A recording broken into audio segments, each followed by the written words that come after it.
sa masustansyang pagkain. Kailan po ba natin masasabi na ang pagkain ay masustansya? Yes, Christian?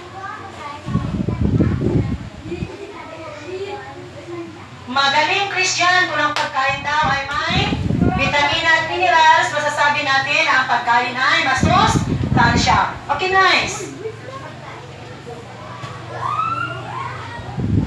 Magaling din si Nice, kung ang pagkain ay pasok sa tatlong pangkat ng pagkain, masasabi natin ito ay masustansya. Okay, pakinggan natin ang panig ni Lisa.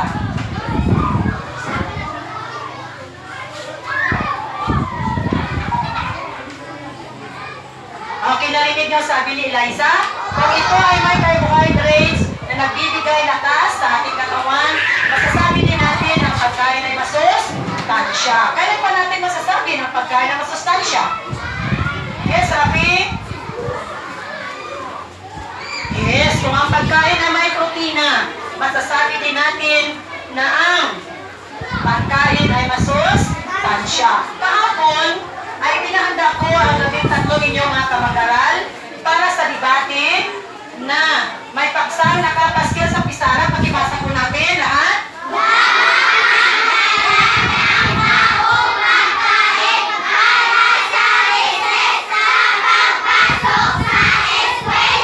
Sabik ko ba kayo para sa debate?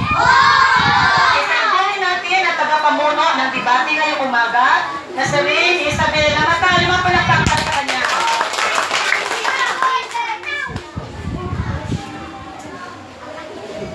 Magandang umaga po sa ating lahat. Bilang naatasan ng ating guro na mamuno sa debate ngayong umaga, nais kong ipakilala sa inyo magkatukaling pangkat sa pagtatanong ng paksa na dapat madala ng baong pagkain para sa recess sa pagpasok sa eskwela.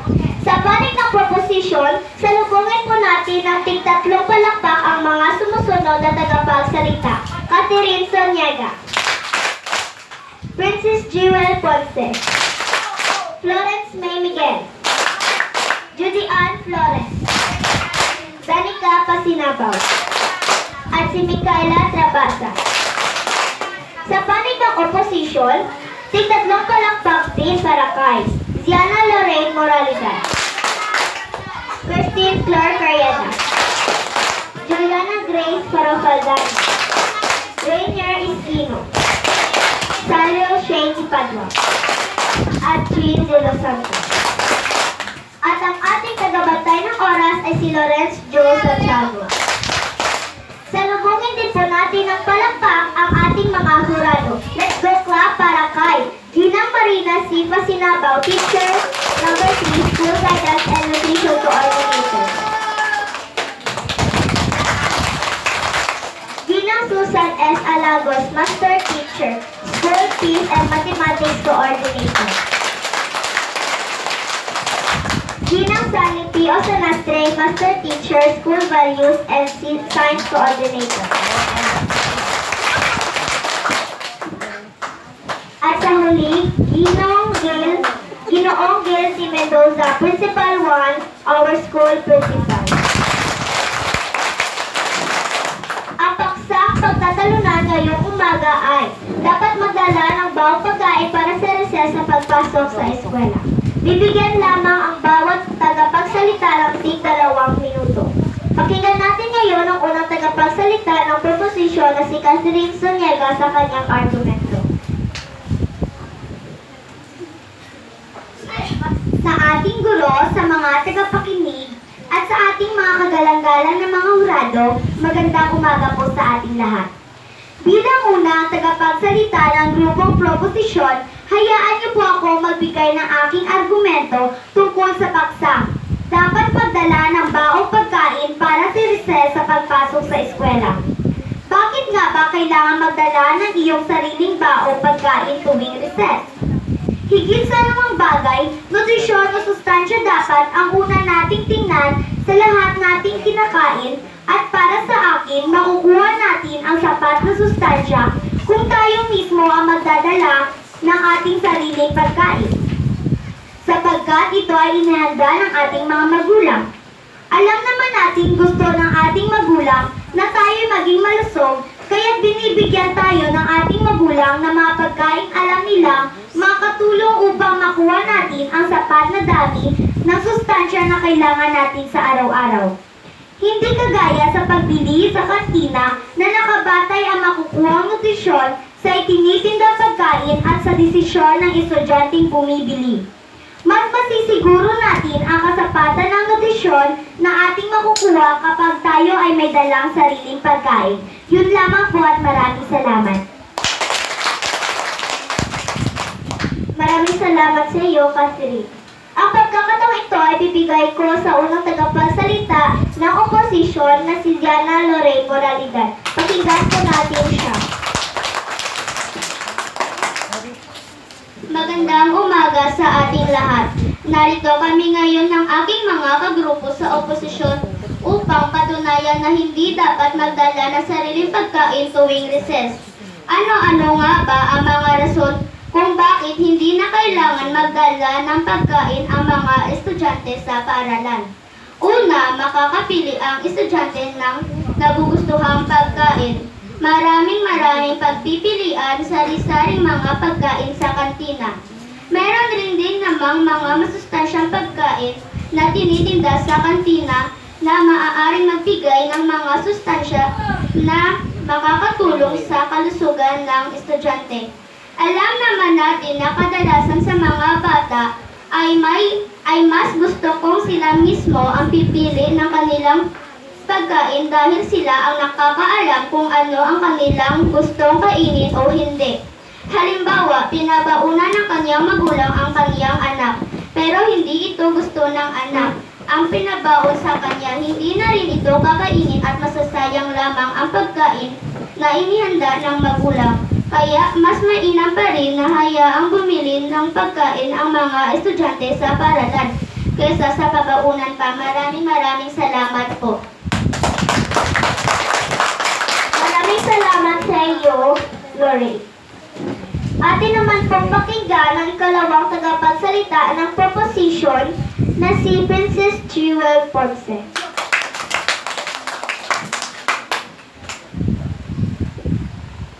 Sa mga guro, mga tagapakinig at kagalang-galang na mga hurado, magandang umaga po sa inyong lahat.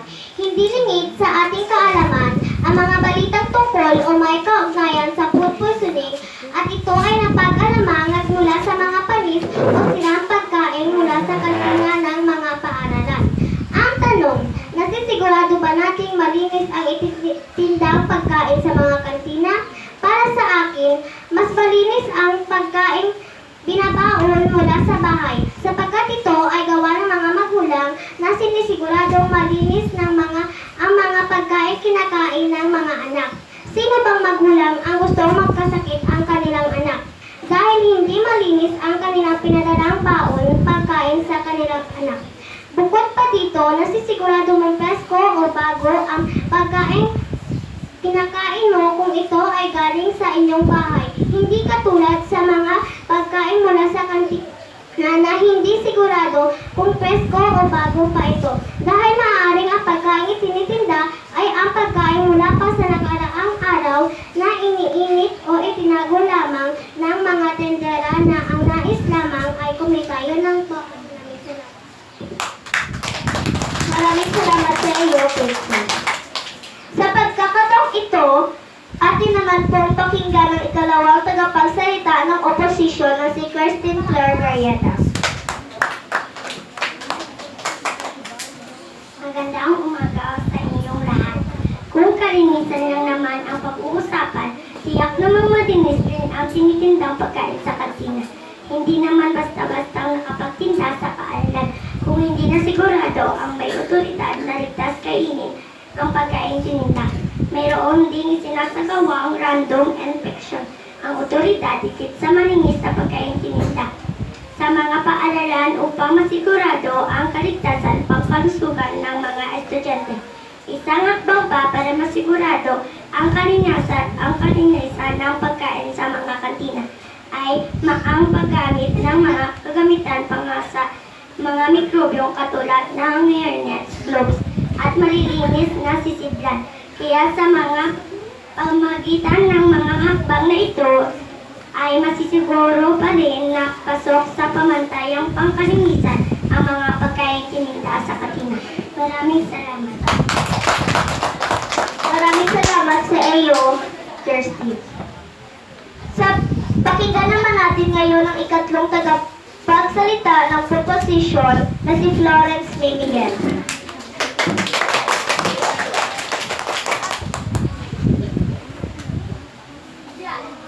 Magandang umaga, mahal naming guro. Magandang umaga rin tagapakinig at lalo na mahal naming tagapaghatol. Narito po ako ngayon ang ikatatlong magprepresenta galing sa grupong proposisyon na hikayatin kayo na magdala ng sariling pagkain tuwing recess. Kung tayo ay magdadala ng ating sariling baon tuwing recess, siguradong makakatipid tayo sa oras. Ang oras na iginugol mo sa pagpila, pagkikipagsiksikan, at pagpili sa kantina ay maaari mo pang magamit sa pag-aaral. Sa susunod na mga asignatura, pagbabalik-aral sa mga nakaraang aralin at paggawa sa iba pang takdang aralin, proyekto at iba pang gawain na hindi natapos. Maliban dito, maiiwasan din natin ang iba't ibang klase ng aksidente. Maaaring mangyari habang bumibili ng pagkain sa kantina. Gaya na lamang nang nangyari sa isang batang nalapnos ang balat, matapos matapunan ng kumukulong sa baon ng batsoy. Sa tingin niyo ba mangyayari ang ganitong klase ng aksidente kung tayo ay may dalang sariling pagkain?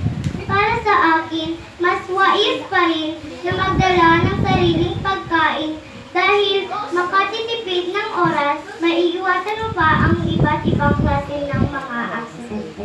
Maraming salamat po sa pakikinig. Maraming salamat sa iyo, Flora. Sa ikatlong tagapagsalita ng opposition, atin naman pong pakinggan si Juliana Grace Parapagani. Sa aming guro, mga tagapakinig at kagalang-galang na mga hurado, magandang umaga po sa inyong lahat. Ang mga gawain tulad ng takdang aralin ay kailangan sa bahay ginagawa, kaya walang dahilan para gawin ito sa panahon ng recess. Isa sa maaaring gawin tuwing pumipila sa kantina ay ang pakikipag-usap sa iyong mga kaibigan. Sa pamamagitan nito, ay mas mauubog ang communication skills ng isang estudyante. Nakakatulong din ito sa pagiging updated ng estudyante sa mga issues sa komunidad at iba pa mga aktibidades sa paaralan. Maraming salamat. Maraming salamat sa iyo, Juliana. Atin naman pong pakinggan ang ika-apat na tagapagsalita ng proposition na si Judy Ann Flores.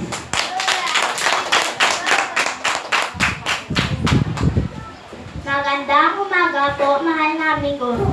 At sa mga tagapakinig at lalong-lalo na po sa mga hurado, magandang umaga po sa inyong lahat. Isa sa 10 kautusan ng Diyos na kailangan sundin natin ang utos ng mga magulang. Ang pagsunod sa utos nila na nagsisimula sa murang edad ay isa sa mga pangunahing pundasyon sa pagbuo ng ating pagkatao. Halimbawa dito ay ang pagkain ng baong ipinadala ng iyong magulang. Makikita natin dito na sa simpleng bagay nito, masasanay ang mga bata, maging masunurin sa mga utos ng magulang. Ito rin ang masasanay sa mga bata na maging modelo sa kapwa niya bata, na maging mabuti at masunurin sa mga utos. Hindi lamang ng kanilang magulang, kundi pati na rin sa mga nakakatanda. Maliban dito, nagkakaroon din ng child parent bonding habang inihahanda ang baong ipagkain at paghihiwalay sa kanilang magulang ng anak. Maraming salamat po. Maraming salamat sa iyo, Julian. Atin naman po pakinggan ang ika-4 na tagapagsalita ng opposition na si Rainier Espino.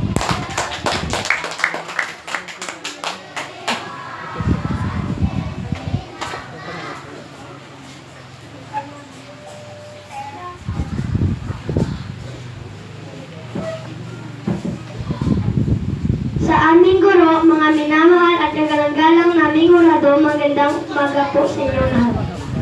Ang pagbili ng estudyante sa kantina ay isa ring paghubog upang maging independent at nakatulong din sa paghubog ng sarili nitong desisyon. Magiging isang magandang paganda ito para maging marunong tumayo sa sariling mga paa na isang estudyante na malaga sa paglaki nito bilang tao. Ang simpleng pagdesisyon ng estudyante sa pagpili ng pagkain sa kantina ang isang halimbawa nito. Sa magitan din ito ay mahuhugot ang pagpapahalaga ng bata sa paghawak ng pera. Ang simpleng pagkaya sa estudyante bumili ng pagkain sa kantina ay isang malaking ensayo sa paghubog ng katauhan ng isang tao sa inaharap. Maraming salamat. Maraming salamat sa inyo, Reina. Sa ikalimang tagapagsalita ng proposisyon na si Micaela Trabasa, atin po siyang pakinggan. Magandang umaga po sa mahal naming guro, sa mga tagapakinig at mahal at galang-galang naming mga hurado. Sa inyong palagay, saan ba tayo makakatipid sa pagdala ng sariling pagkain o pagbili sa kantina? Para sa akin, malaki ang ating matitipid kung tayo ay magdala ng ating sariling pagkain. Halimbawa, kung may natirang prutas o pagkain mula sa bahay, pwede itong dalhin sa paaralan upang may makain sa recess, kagaya ng saging mansanas o iba pang mga sinapay na hindi pa nakain o naubos. Maliban sa sarap at sustansya, makakatipid ka pa. Samantala, kung bibigyan mo ng pera ang iyong anak upang bumili ng pagkain sa kantina, maaari niya itong gamitin upang bumili ng ibang bagay, gaya ng chichirya at iba pang mumurahing laruan. Sa halip na mabusog, gutom ang iyong abot, kaya mas mainam pa rin na magdala ng sariling pagkain. Salamat po. Maraming salamat, Micaela. Atin naman po pakinggan ang ikalimang tagapagsalita ng oposisyon na si Cyril Shane Ipadla.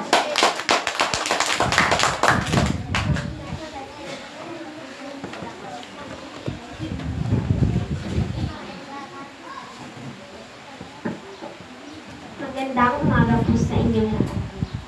Kung pagtitipid ang pag-uusapan, marami rin namang mga pagkain itinitinda sa kantina na masarap, masustansya at nakakabusog na mura pa. Sa katunayan, mas malaki pa ang nagagasta ng magulang kapag pababaunan ang anak katulad ng sandwich at juice. Sa kantina, merong mga banana Q at juice na higit na mas matipid, mas marami rin iba pang pagkain mura na itinitinda sa kantina na pasok sa budget ng mga estudyante. Maraming salamat. Maraming salamat sa iyo, Shireen. Para sa ribatan, sa panig ng proposisyon, atin pong pakinggan si Danica Pasinabaw.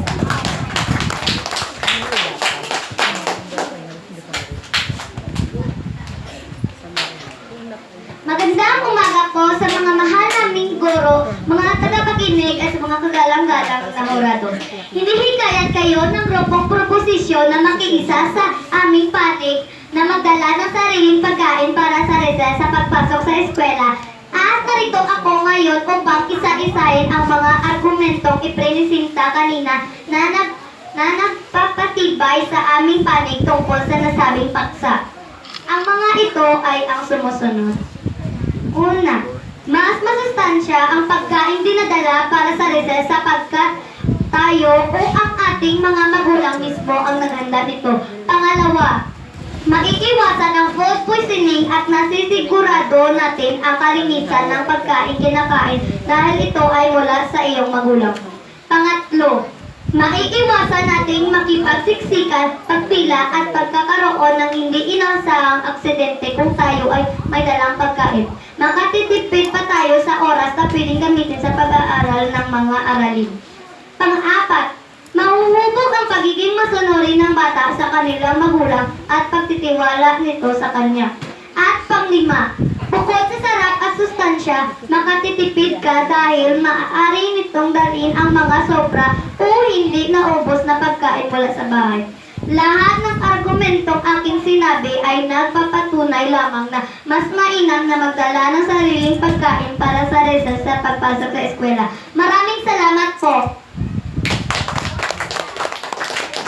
Maraming salamat, Berika. Sa panay ng oposisyon, atin naman po pakinggan ang tagapagsalita na si Jill de los Santos.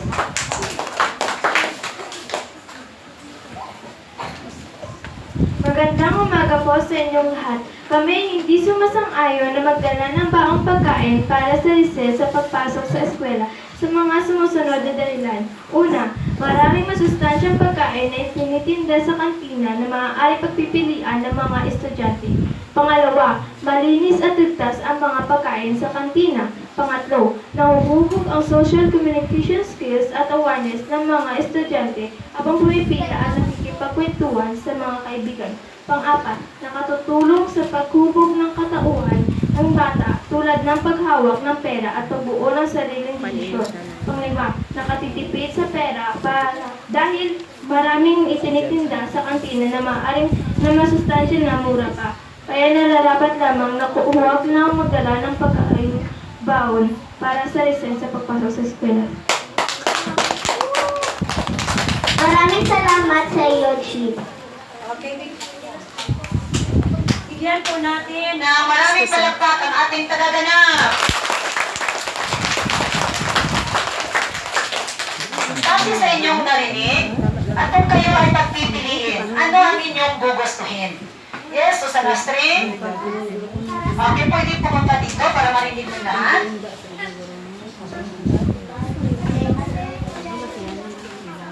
Para sa akin, magdala na lang ng baong pagkain para hindi na ako makikipagsiksikan sa kantina.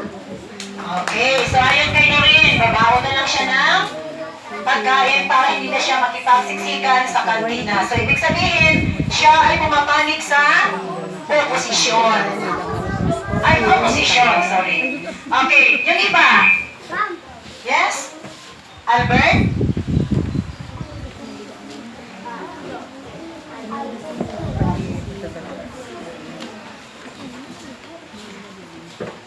Para sa akin, magdala na lang ako ng bawang pagkain sapagkat nasisiguro na malinis ang ito ay malinis.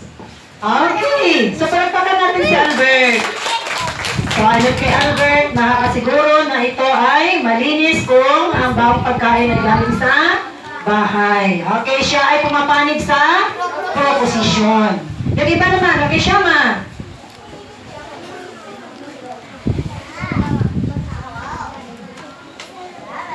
Magdala na lang ng baong pagkain ang gusto ko para pag recess time may mahahain na agad ako. Okay, palagpakan natin si Shama. So, ayon kay Shama, ayaw niya nang makipagsiksikan doon sa kantina dahil gusto niya na pag recess time, mayroon siya kaagad na kakainin. So, ibig sabihin, panig pa rin siya sa proposisyon. Yes, Abigail? Wala na po akong magawa dahil pera na lang ang pinababaon sa akin kaya sa kantina na lang ako bibili. Okay, siguro walang maghahanda ng pagkain sa bahay, kaya ayon kay Abigail, wala siyang magawa. Kundi, pagbili na lang sa kantina dahil pira ang pinababaon sa kanya ng kanyang mga magulang. Ibig sabihin siya ay pumapanig sa opposition. Okay, iba dyan. Yes, Ann.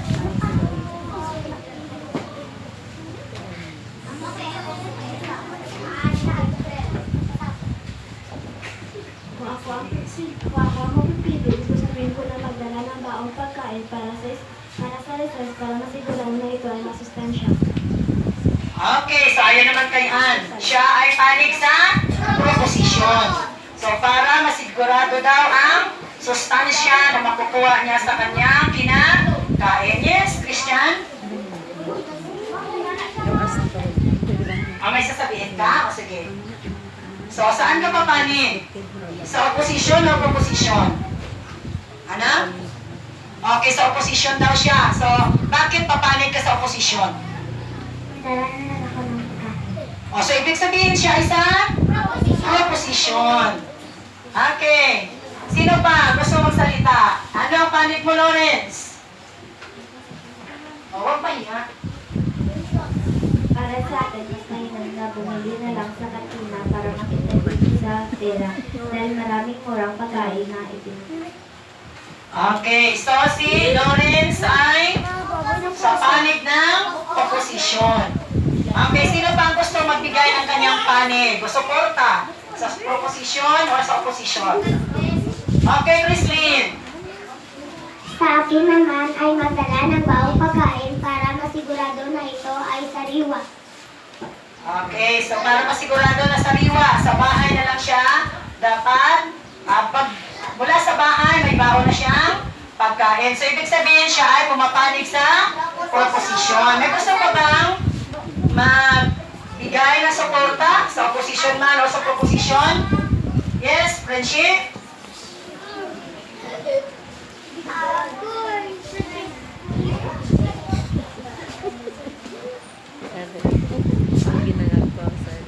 Sobra pa na ta. Tingin ko, matilis sa kantina dahil maaari pa akong pagpipilian ng masustansyang pagkain.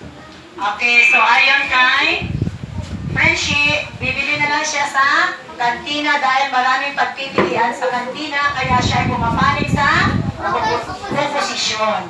Okay, ano man po ang ating desisyon, sisiguraduhin po natin na ang ating kinakain ay masustansya at malinis. So, binabalik ko na po yung pagkakataon para sa ating tagapamuno.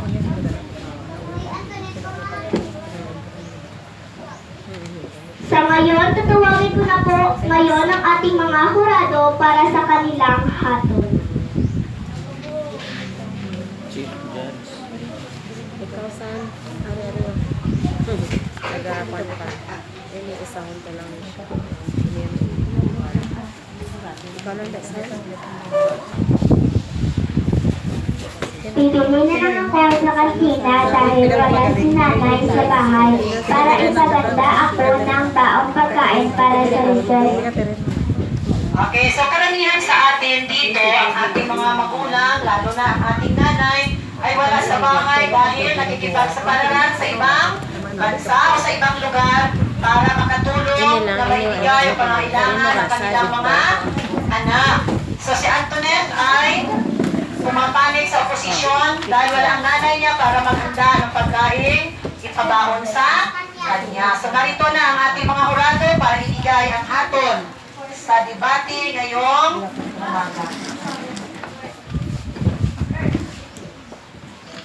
Okay, sa ating mapagmahal na Principal, Sir Gail P. Mendoza, sa aking kapwa hurado, sa advisor ng Grade 4 Antorium, sa namumuno sa ating ICT, sa grupo ng proposisyon at oposisyon. So narito na ang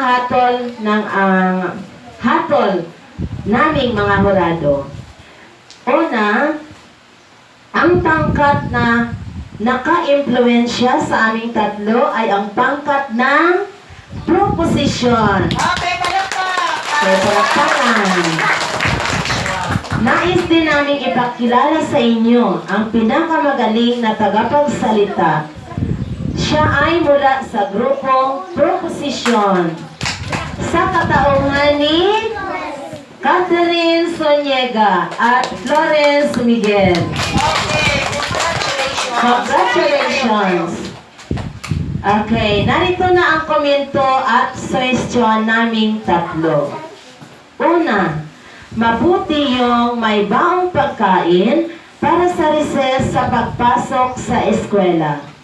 Ikalawa, kung minsan mainam na bumili rin sa kantina para hindi tayo masasawa sa pagkain na ating kinakain. So ito lang po ang aming komento at suwestyon sa lahat ng mga kabataan dito sa Grade 4 Antorium na nag-participate. So congratulations, keep up the good work, and may God bless us all. Salamat po. Dito po nagtatapos ang ating debate ngayong umaga. Alam ko marami kayong mga natutunan sa inyong pakikinig sa debate. Ngayon, pakinggan natin ang ating punong guro sa kanyang rekomendasyon or kung ano man ang gusto sabihin sa atin ng ating punong guro. Sir?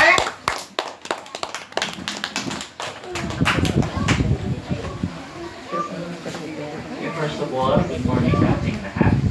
Proposition sa opposition, kasama na ang ating mga kurado at ng ating mga anong tawag dito? Tagapakinig. Okay. So, first of all, I would like to congratulate Ma'am Christina Lu for initiating this debate this morning as part of her requirement in the 5. No? So, I hope that we have learned, pati na ating mga judges, no? At lalong-lalo na ako na inyong punong gulo dito sa NALC umaga ay marami tayong natutunan galing sa proposition at galing sa opposition na maaari nating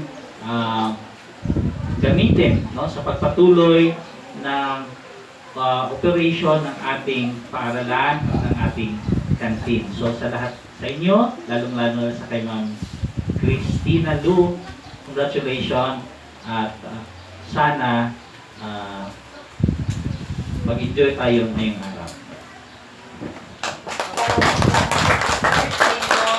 Panahon sa pagsama sa amin sa debate ngayong umaga.